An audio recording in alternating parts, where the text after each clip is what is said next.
Wassail Beautiful People. It's solstice, and I didn't do any of the things I wanted to do. Or no, it's not that I didn't want to do, that I intended to do or thought I would do. I made plans, and the plan is there is no plan. So the cosmos stepped in and changed the plans today. And it was really interesting. So for instance, when I woke in the middle of the night, it just said this eclipse is an auditory experience, not visual. Because I've been struggling to find somewhere visual. I feel like I'm not anywhere like I would normally be, where I can watch the sea and the sun rise over the sea. And so he said, take this one as an auditory feast, explore this energy differently. And then I thought, I'll just take the day off, I'll enjoy myself. And then that plan was taken away, and I knew that I wanted to do a series of messages to do with timelines. So there are 4 timelines, and I would suggest not necessarily picking one, or if you do pick one and it doesn't suit you, watch another one. Find one that suits you and offers you the opportunity. Look, solstice is the sun is very powerful on a solstice because it becomes directly overhead on the equator. So it's the closest it gets. And it's deeply magical and deeply transformative. And it works in 2 ways. It works in both 6-month cycles and it works in year cycles, but it also has equinoxes in between, which roll in with smaller cycles. And so there's a whole series of magical new frequencies that are attuned to the current positions of both the planets and the asteroids. And we've had a lot of new asteroidal motion. I just made that word up, I think. Shaping up, you know, with Sedna moving, Pluto moving, you know, Saturn moved, Neptune will be moving. There's lots of new beginnings on a generational level, and there's lots of big opportunities, very slow to appear. And when they appear, there's something about the inner speed of them is much quicker than the longer, bigger picture sound that they're making within the music of the spheres. So there's 4 different timelines, and there's no picture. There's just, I would say, close your eyes and let the world around you, not your thoughts, but allow something like a bird to chirp 3 times, or a car horn to press twice, or a bell to ring once. Just allow the world around you, and I don't know how long you'll have to wait to count some sound, but maybe try that as a way of picking which timeline you're going to look at first. Might not be the right one. Anyway, have fun with them. I know I did. So, timeline 1. It's interesting. Everything in this feels very confused. I'm not actually sure I can read this. You know, I'll have a go. It opens with 2 very clear cards. It opens with Brom and Juno. So this is the energy of the butcher's broom to scrub clean from wounds. And then it's got merging relationships with Juno, mirrored souls. Lasting unions. I want to say There's something within this energy that initially said you sweep aside the best relationships that come to you in life. You scour away your best friends. Look, we all have that frequency that we're taught that when we reach some kind of higher vibrational frequency, certain friends have to fall away. It's a little bit egotistical and arrogant, because we don't think about how in many ways we're creating a form of gaslighting on the other person, by just suddenly dropping them, and then we're leaving them to question what's wrong with them rather than speaking honestly with somebody. So that's an interesting energy. See, I didn't know that was in there. But this has also got the second energy of about how you need to clean up your relationships. You need to speak more honestly in your relationships, and then they will become more blessed and more beautiful. Now, this is the really hard part. What do you need to let go of?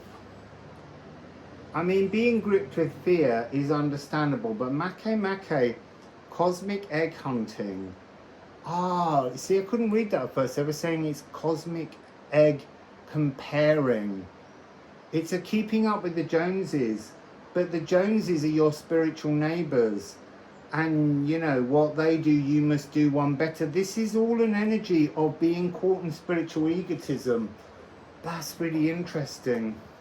I couldn't see any of that when I laid the cards out for this one. I mean, I do see this energy of 5111 and also 5242. So it's like there's an energy frequency here of, what do I want to say? It's like similar numbers, but the numbering is being used as a form of intellectual judgment on others. There's something in this card about wanting to be a winner. Now look, we can all appreciate that we are an aspect of God, and we need to learn to understand that. We need to learn that with our own vision and our own consciousness, we create the world around us. And when we understand that powerfully, it can do one of two things. It can either burn into a slight Messiah complex, where you believe God chose you. God chose everyone, because everyone is God. But you can go down that path, it's easy to do. Or you can just accept that you are an aspect of God, as is everyone else, but they're each a different fragment of the fullness of Source. And each person's journey is unique because God doesn't want repetition.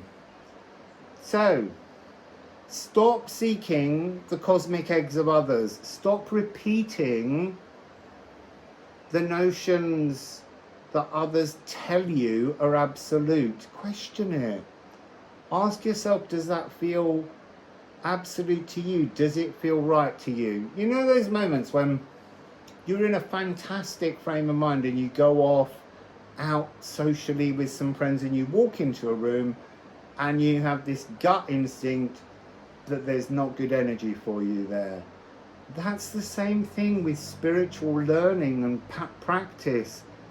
If something doesn't strike you as right, don't follow it. Follow your own unique path, and it can be made up and mixed up from all kinds of different things. At the moment we have a thing, cultural misappropriation. Why? We're all humans.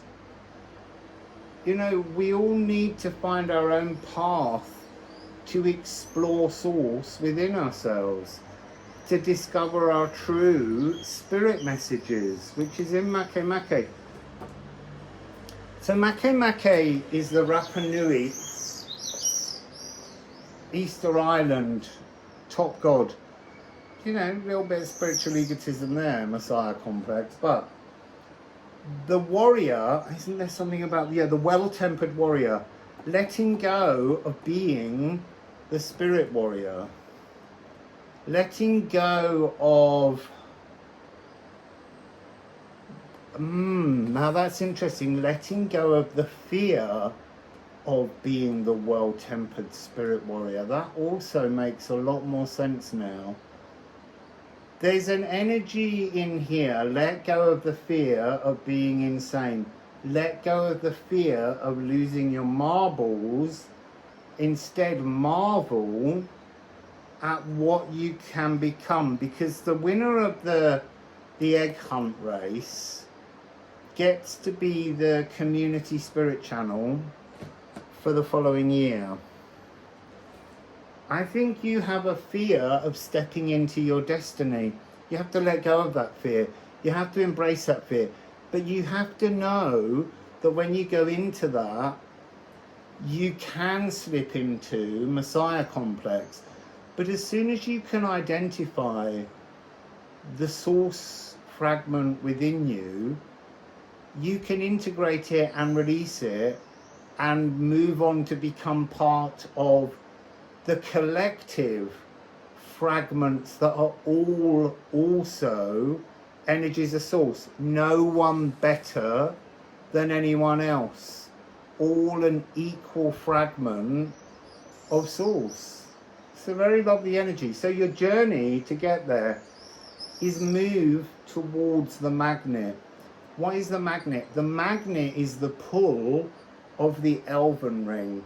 That energy frequency that is every single fragment of source singing in harmony, singing in oneness, just a breath away from being completely source.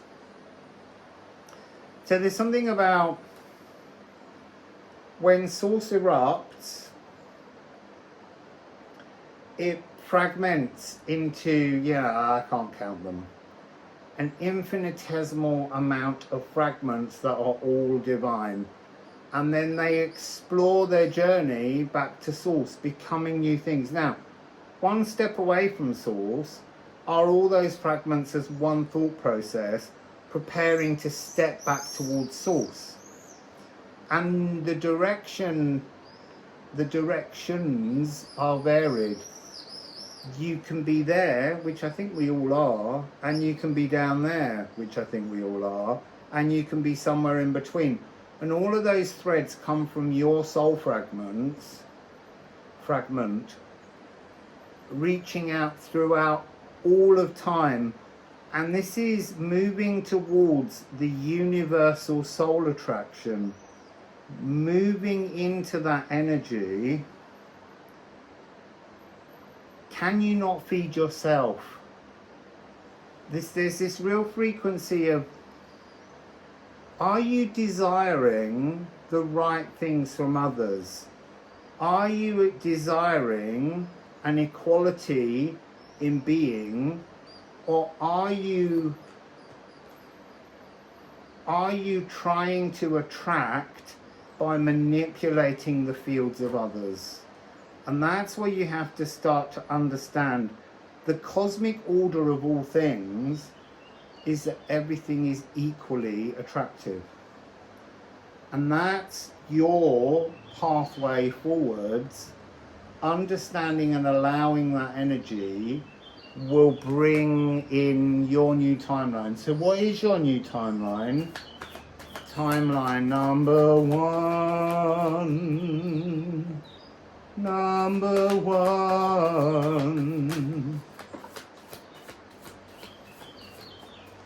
I think that was Nithogir.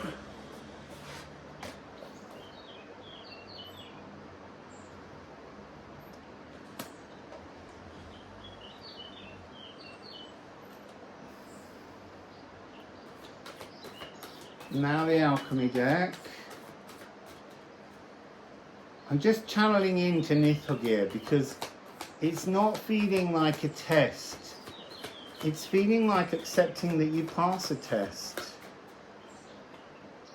Or that there is no test. Here come the flies again. No flies on me, except that's a lie.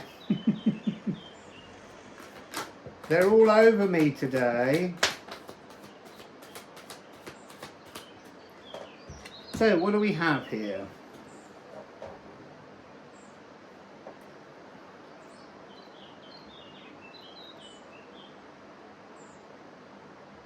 Jupiter and Moon in Libra.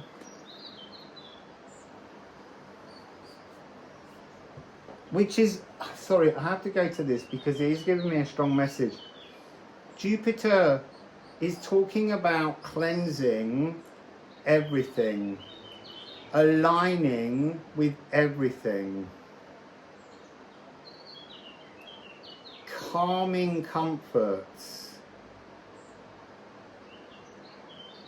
Ah, now that's interesting. I didn't know what the test was. There is no test. The test is your anxiety. The test, and it's an incompletion anxiety. You feel incomplete. But of course you do. We're not complete. Even when we have complete healings, we're still not complete. We're complete when we're in the Elven Ring. So let go of that test. That's what's denying you your truth. The spiritual egotism that we have to accept, the Messiah complex which we have to recognize so that we can integrate it and release it. And we release it by accepting that everyone is an inner Messiah. Everyone has their own epiphanal pathway, but yours is an anxiety that you are incomplete. Everybody is incomplete. Complete is source. And we are all threads of source spread out throughout the multiverse. And down here on the floss sulfur, you have to think differently. That's what's causing you. So, cardinal modality, new narratives, instigating your future now. So this is planning for a world ahead. And that's really planning Elven Ring. Understanding the hive mind, connecting you to the hive mind is what is on offer here. And that will stop your incompletion anxiety. So this is a freedom that's coming. I still want to now look at the last two cards. So what's on the bottom of Liffruma? Egel Shamir. Now that's interesting. It doesn't usually come across as that. It's coming across as, it does come across sometimes as a circle of ancestors, but now it's coming across as a circle of the elves that I saw in Portugal. And that's not spiritual egotism. I just saw them. That was my pathway, and I accept that, and I let go of it. But it has come up again here to say that's the Elven Ring. That's the overall energy that you need to weave into you. Look at this commonality. You are part of this. We are all part of this. But you keep sweeping things away because you feel that things around you won't give you the completion. The completion doesn't happen until you're back in the Elven Ring, solely in the Elven Ring, and that's when you leave the physical body. So the bottom of the deck is Mars. The war with one is one. You complete everything, and this has got a divine Tesla code energy, 936. But the point it's making is just accept that the completion is not for now. It's journeying now, and that's what will bring you the eased sense of justice from that completion anxiety and the idea that nothing is ever quite complete. No, it isn't. Except when you're at the Elven Ring, when you're not in the physical body. And that's the timeline you need to be in. You need to be in one where you feel calm, where you feel... So look, it's interesting, because within your journey are your solutions. So the cosmic egg hunting, merging with your entire life and magnetizing yourself to the whole world, all experiences being part of something joyful, but you've compartmentalized them all, and that's giving you an incompletion anxiety. You won't be complete. That's not the point. You know, it's like that idea that I just need closure. You give yourself closure when you give yourself permission to let go of that which troubles you. And incompletion anxiety is exactly the same. It troubles you, but you're being offered the chance now to understand that and move past it. But to do that, you do have to recognize that you are an aspect of source, and you have to allow a kind of messiah complex to bloom so that you can analyze it, integrate it, and then move on with your life without that incompletion anxiety or the egotism. So that's message number 1. Timeline 2. So your theme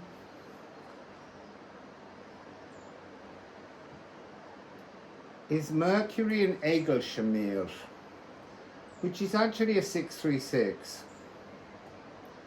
So there's something about your theme, the search for the divine, not noticing, not knowing how to seek the divine, and yet that's the thing that bugs you all the time. So this is about, well, there's something about you need to trick yourself. You need to trip yourself up. You need to...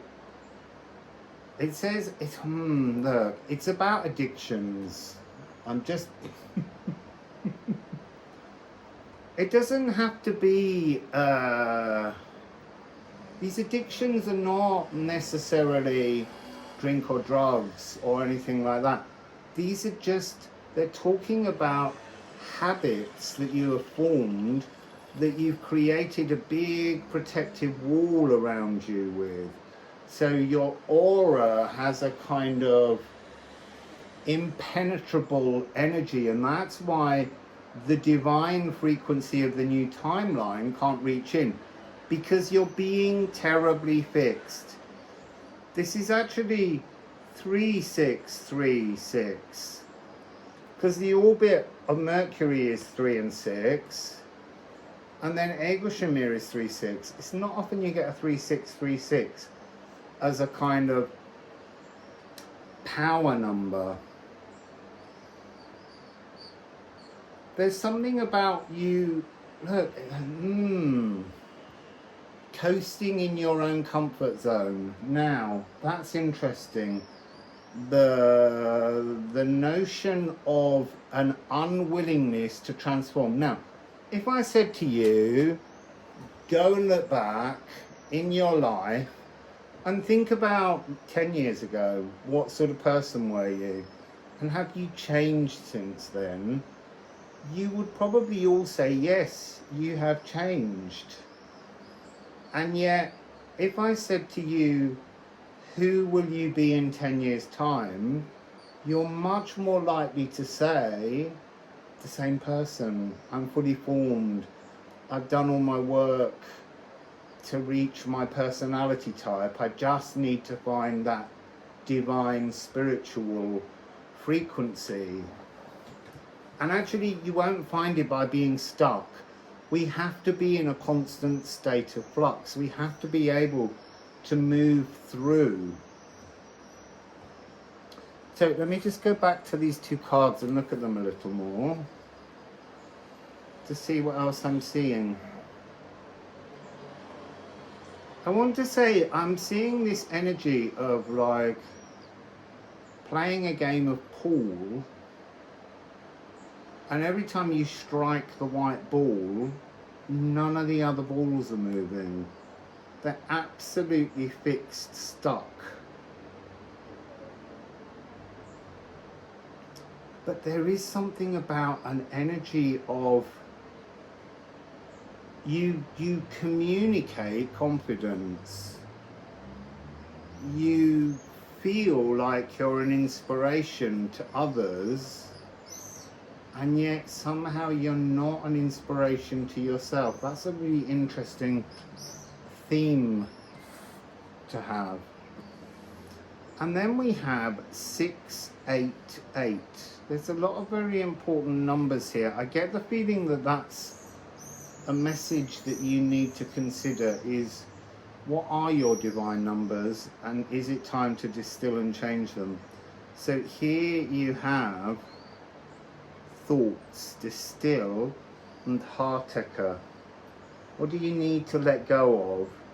You need to distill that sense of riding emotional pain, the crest of a wave of discomfort, a sense of being choked by, but we're going back to that notion of the addictions. They can be really simple things, they can be really sacred things, but you've created a wall around them where they've become a repetitive ritual and it's not serving you.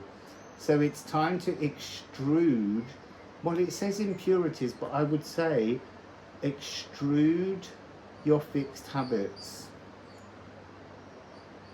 Wash away. I want to say there's an energy in this. Look, you inspire others, but you're not inspiring yourself. Why don't you switch that around and try and let others inspire you? Why don't you try, if someone suggests something to you, instead of thinking, no, I know how I do things, why don't you just think, do you know what, I'm going to have a go at doing something your way. I feel like you're caught in a false leadership energy.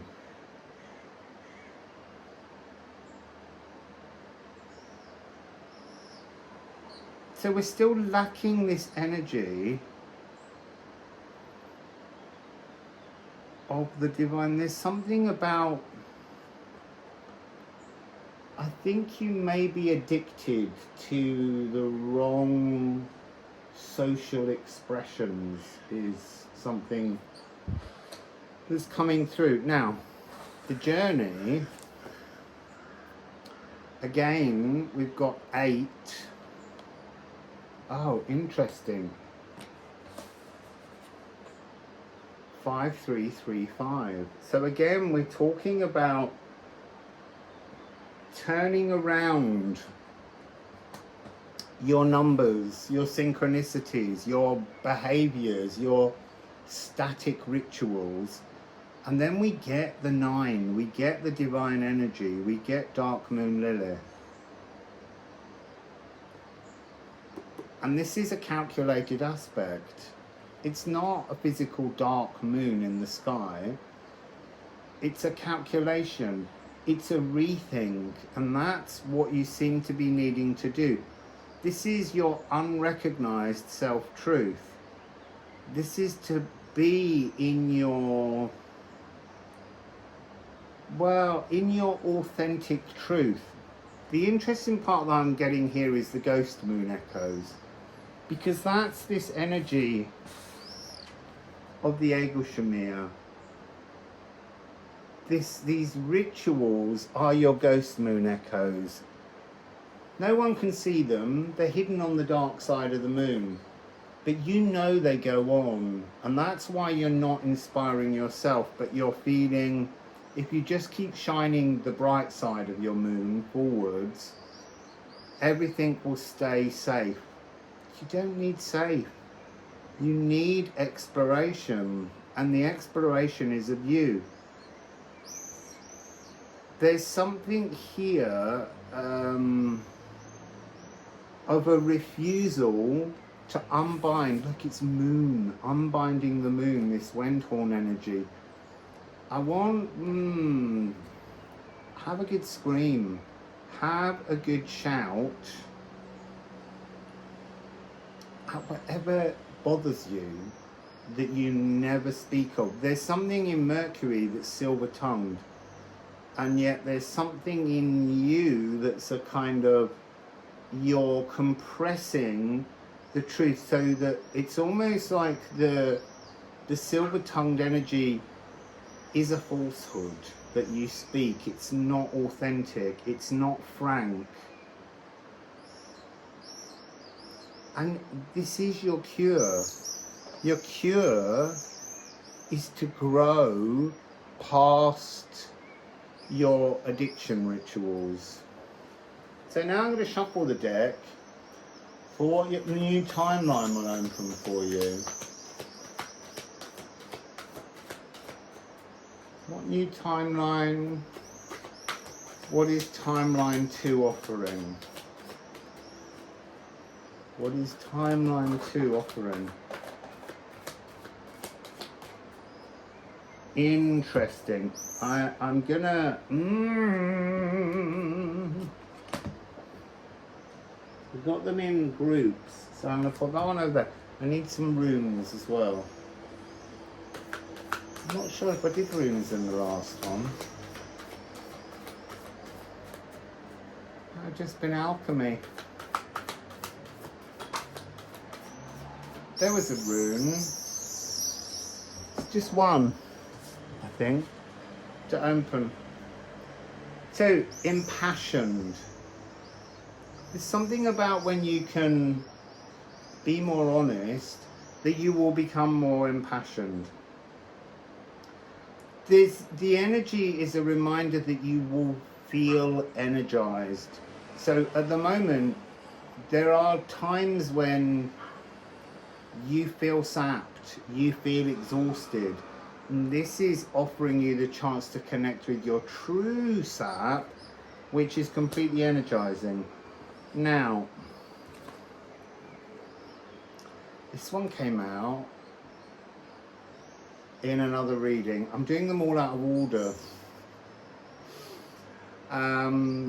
So identifying stuck shadows, amassing density, congelation, thickening, crystallizing.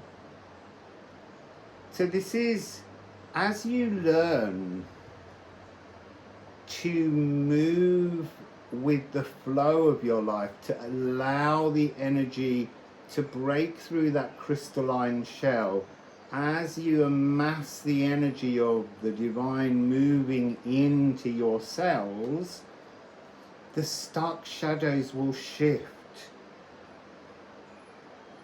It's interesting, there is this frequency of diamagnetism, and that's when, let me just look against this. It's very easy for you, because of the way you put a layer around you of these addiction rituals, to feel like you're actually repelling the divine, and you need to accept that, and that will begin to allow you to let that energy through into your spine and let it spread throughout your whole energetic network. 2248.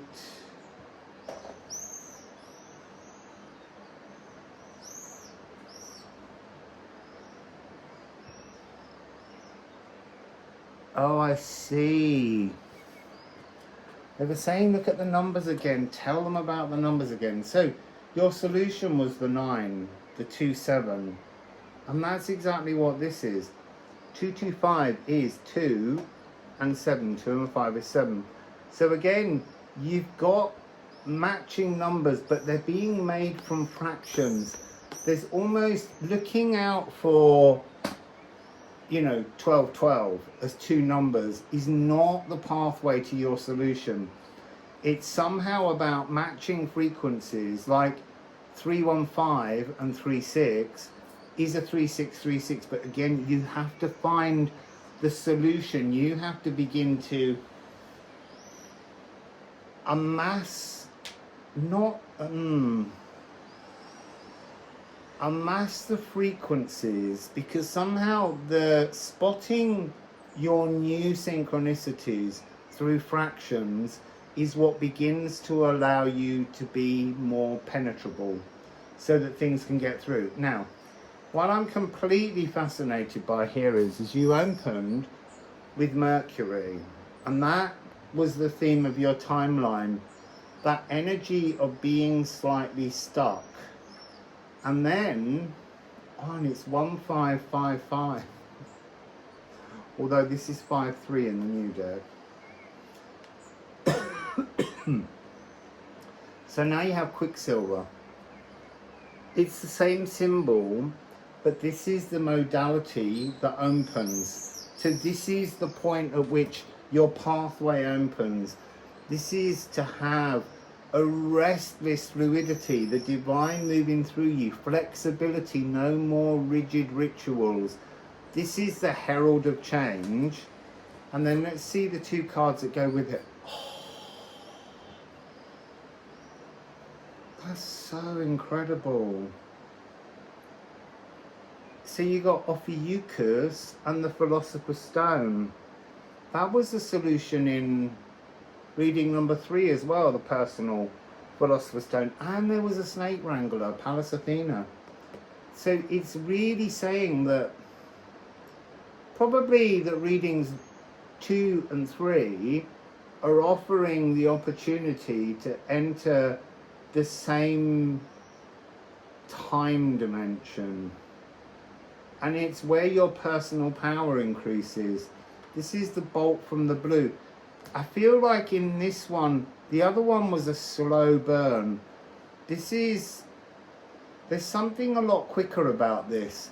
So I would suggest divining for, rolling dice, writing a load of numbers on pieces of paper and pulling them.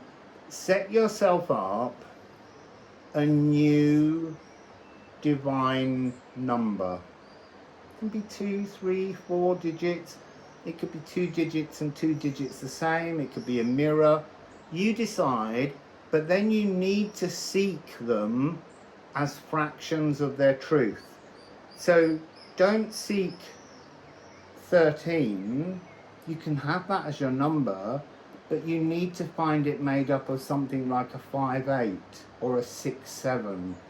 So that you're looking for new fractions. It's almost like they're the little diversions into the more magical alleyways that lead to your Philosopher's Stone. No more this kind of like 13, 13, 10, 10, 11, 11, because they're spiritual cul-de-sacs. They're there for a reason, so that you can realize that they're spiritual cul-de-sacs. But this is about moving into something completely different. It was fascinating as well is they're showing me 13, 12, but also because it's 77, it's 13, 14.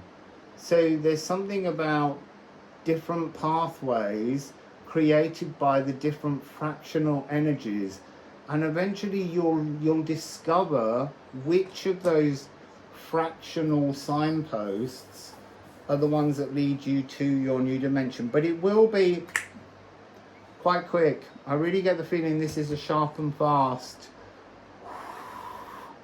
rising of a new dimension. So, timeline 2.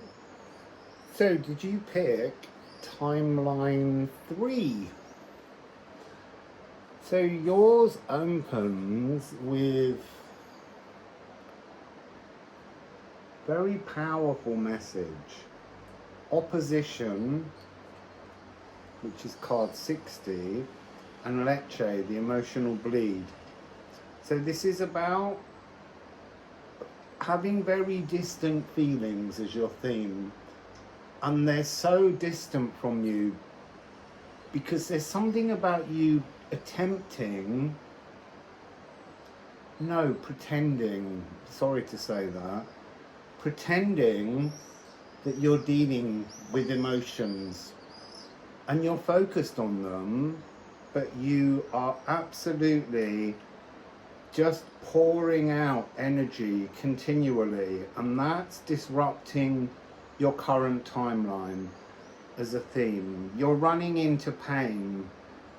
You're not accepting compromises within yourself.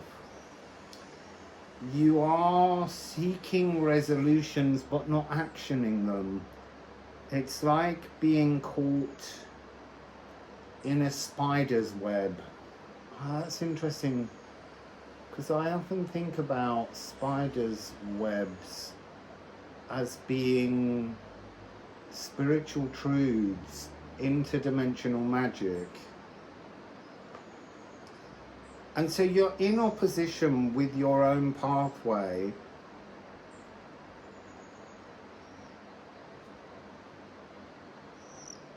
I want to say that there's a belief within you that you're breaking through, but you're just breaking new bleeds. And then, what do you need to release? When this came out, I was like, wow, that's really fascinating, because I would say, why would you want to release hell, and why would you want to release the emotions of Moon in Cancer, where the moon rules? But there's something about this Moon in Cancer frequency today, this perfect octave, A and A, that just feels completely static. It has no direction, it has no harmony, no movement inside it. And you also, it's clearing toxic emotions, but you're not doing that in the correct way. You're trying all the time to mask. It's almost like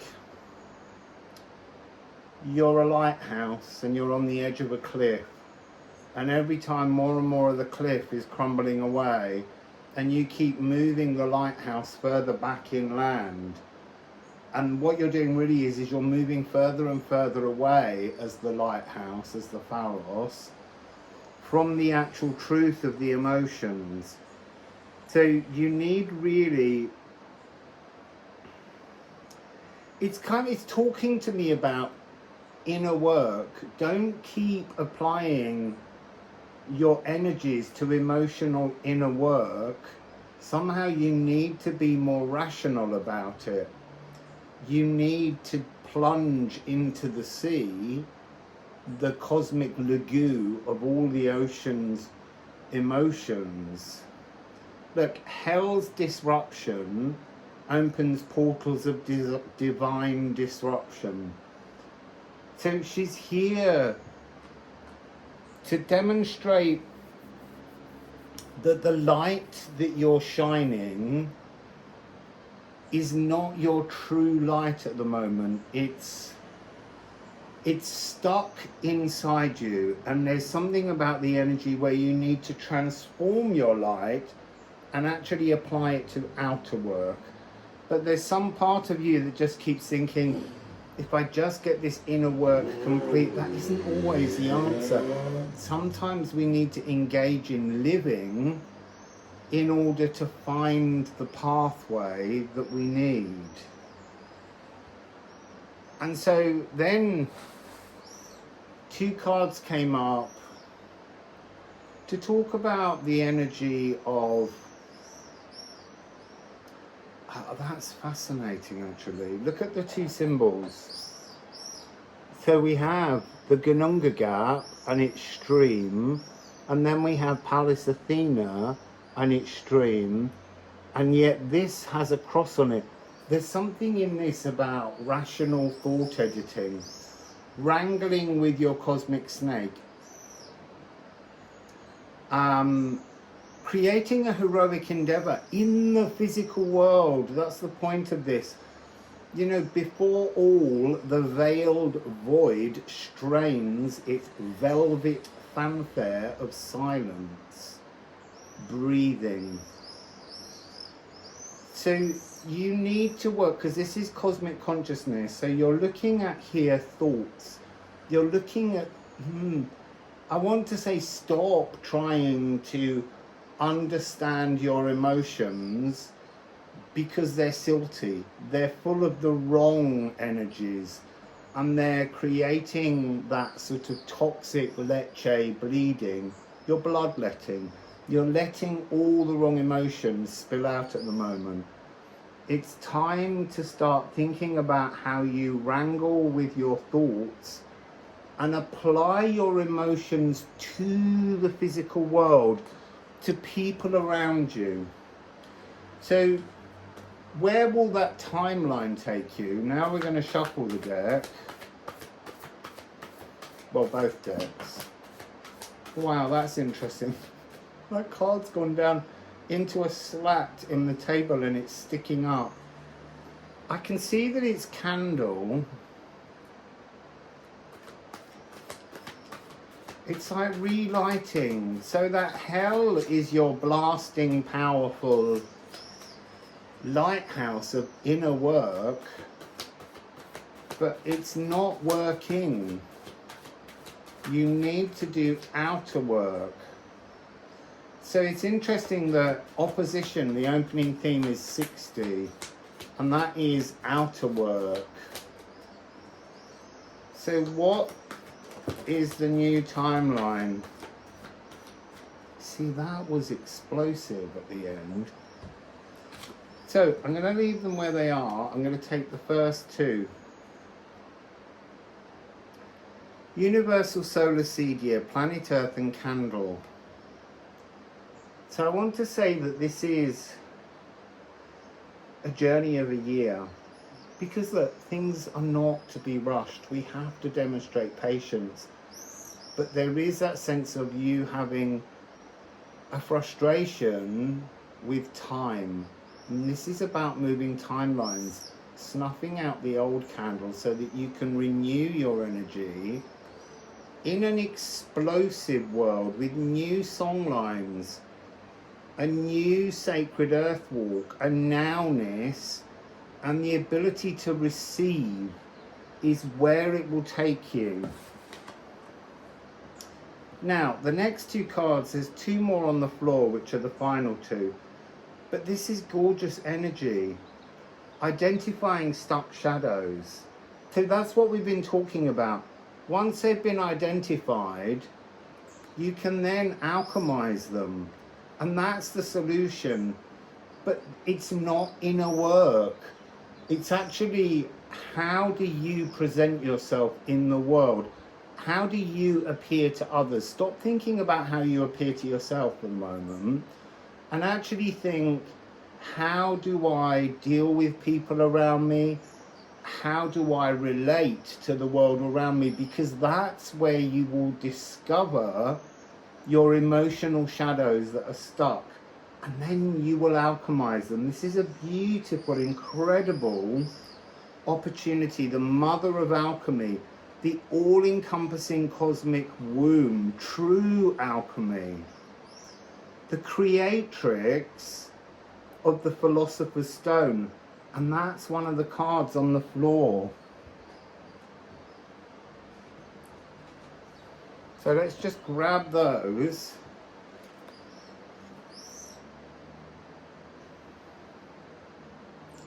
So 1677 here.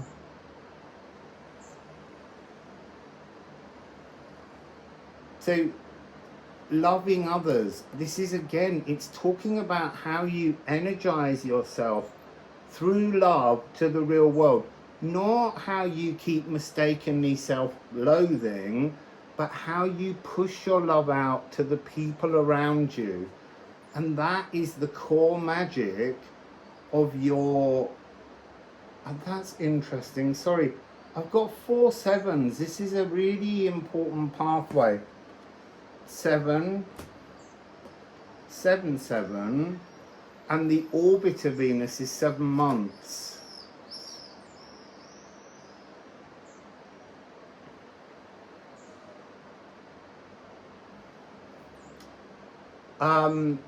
So this is the sea womb. This is the true alchemy, the personal philosopher's stone that you are seeking. It's out there now. The energy of the solar eclipse, the solstice, is offering you this opportunity, but somehow for you, you have to stop doing the punishing inner work. Stop self-flagellating because you don't feel spiritual enough. Your journey, it is spiritual, but it's to apply yourself renewed, to wrangle yourself and your cosmic serpent of thoughts and consciousness. This cosmic serpent is made from love. You have to apply that love to the world around you so that you can identify your stuck shadows and transform. And then you will time hop, or dimension hop, or body hop. I don't know what we're doing. I just know that you will know, as I know, I jumped to timeline, whether that was because I cleansed in the river following instruction. I just know that today, waking up, everything was different. And that's what you're being offered. I want to say, there's something in the energy of these that's talking about, actually, what's the month now? It's June, July, August, September, October. Yeah, I was going to say this feels very much like the energy, you begin to understand it. You have 4 months to sort of play around, and then 5 months, and then you have the rest of the year to apply this to the world. But you need to start moving out into the real world, actioning things around you, and it's allowing you to do rational thought editing. You will feel, now that's interesting, it's saying you must become the spirit of the place you inhabit. You have to conjoin with the energy of the world around you and find a way to push out non-judgmental love to all of those around you. And then you'll time hop, dimension hop, whatever it is, that's how you achieve it. So, Wassail Hoppers 3, timeline 4. I'm doing these all out of order. I don't know why I was told to do them out of order just as I went to introduce the first timeline, and I switched it, so I've just got one more to do now. So there's a quiz. Can you work out the order I did them in?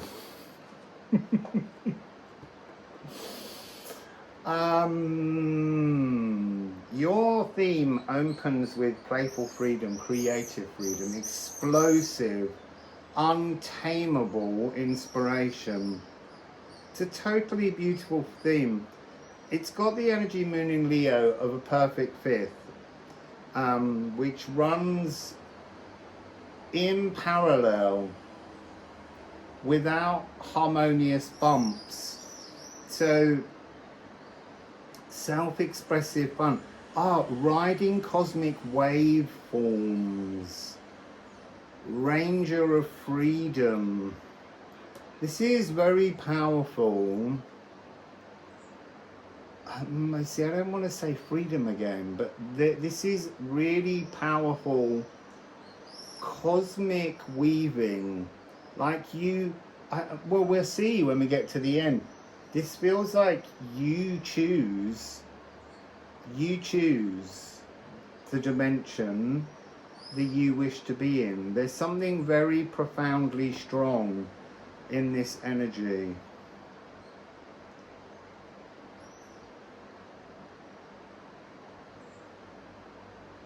It's very much in tune with your destiny. So what do you need to let go of? Now this is Moon in Pisces and Tear. So Moon in Pisces is one of those that's a triad in terms of the musical sound healing nodes. So it has E flat, ancestral echoes, livers, kidneys, spleen.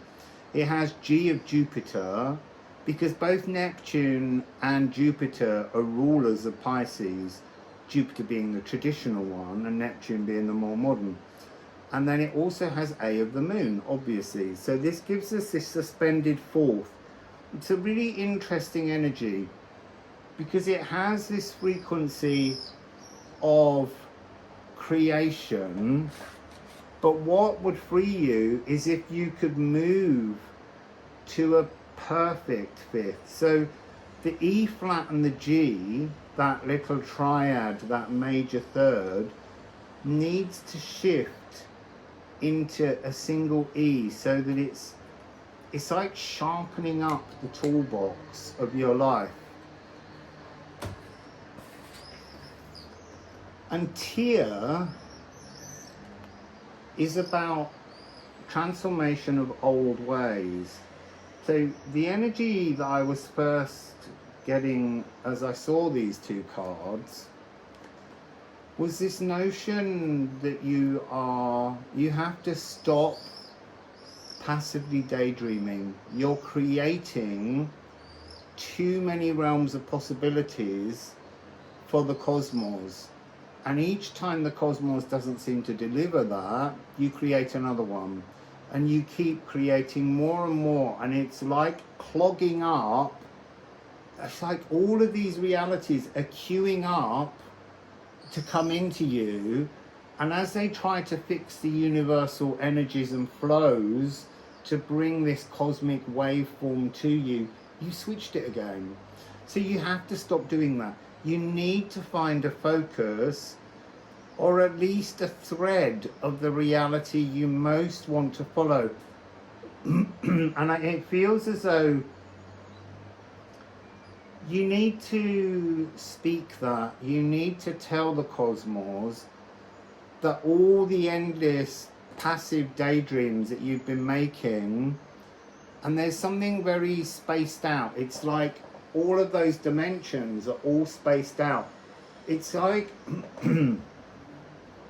a whole series of balloons, and all of the strings are tangled together, you know, trying to pull them through a very small dimensional eye hole, and they can't. The strings are so knotted you can't even get the string through, and the universe can't untangle them because you won't release the dreams that you've been putting out there. Okay, so imagine that that little eye hole, spy hole is your tiny pineal gland, and just think that all those dreams can't fit inside that one gland, and you need to make space for it. So it's like you have hammered, created, refashioned. You just keep bashing and hammering. You are like the cosmic dreamer blacksmith. You're out there fashioning a whole series of new horseshoes, and you're applying them to no horse, but you're hoping somehow that the cosmos delivers you that horse. You can't make shoes to fit a pony that you don't know its hand size.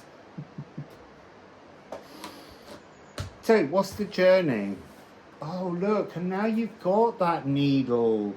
You've got that little spy hole, eye hole. So I feel like you have had this needle about your person all your life, like it is your pineal gland, and it's clogged. And you're trying to be at ease. You're trying to share. No, that's interesting. That's what you have to do. You're dreaming dreams for you. You need to dream dreams of a shared community. Naturally auspicious, a new formula. You're passively daydreaming the wrong visions. you're creating future timelines which are from a limited understanding, and that's, well, those swifts love that bit. They get very loud when the message is very important. This creative, playful, beautiful freedom that's on offer is what you need to journey towards. So you need to understand that your passive daydreaming is a little bit selfish, because you have a divinely inspired pathway and purpose, but because you're trying too hard to fix your future and your now in the old ways of selfishness, you're kind of being selfish to all of the world that you see through your little eye hole, spy hole. And you need to be selfless. You need to create this energy, a new formula, getting on with social enjoyment. So there's something here about you don't enjoy your social encounters currently, and so you dream up ways in which you will be able to avoid social engagement, and that's why the cosmos can't gift this to you. A divine gift is not something that we use to hide away. A divine gift is something to allow us to engage more socially and more joyfully in the world around us. So now we're going to shuffle and see what your solution is. What is the new timeline opening the timeline for? What is the fourth timeline?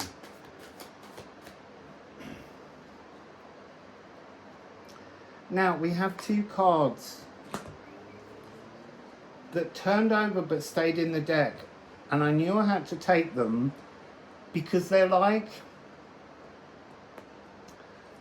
the unexplored. They're like the thing that your creative daydreaming has never reached for.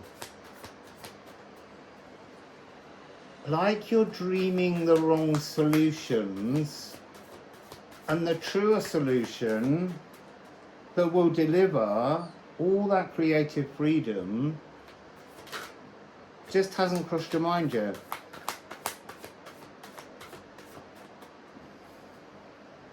That's interesting. So they're saying the energy at the beginning when I said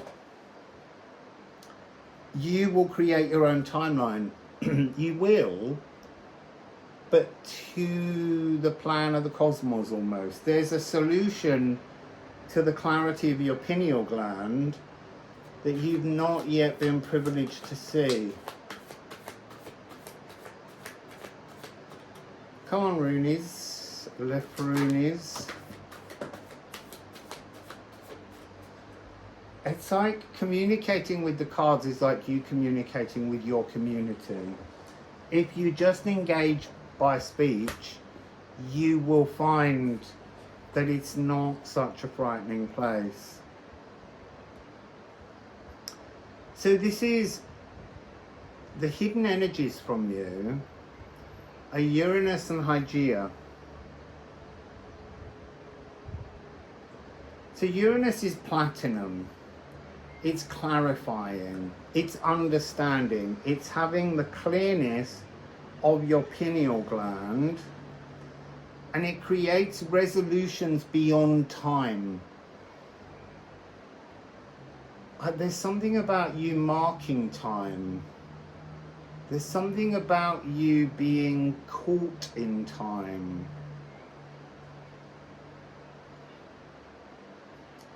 And then holistic gut love. Oh, sorry, just 1 second. I need to just go back and look at something.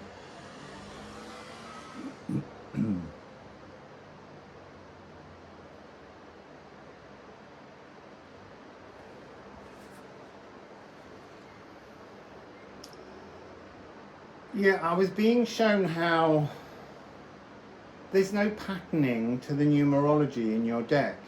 There's so much of this daydreaming that's gone on, but the new timeline will be beyond time. I feel like it's a reference to you seeking messages from clocks. They're not giving you messages. They are giving some people messages, but they're not giving you messages. That's you daydreaming it. So this is a healthy biome awareness. There's something in this energy. Oh, because look, we've got the goo as well. This is really a transformation, a shift of consciousness flowing through.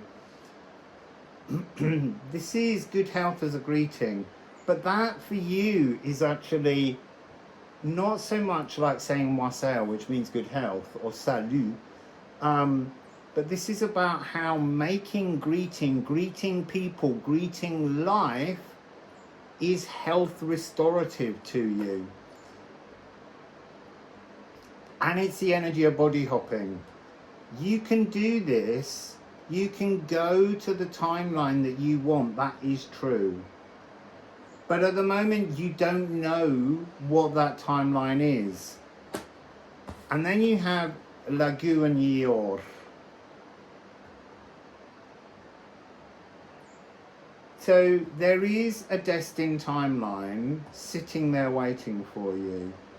But you have to engage with the flow of the world around you to find that solution, to find your pathway, to find your new timeline.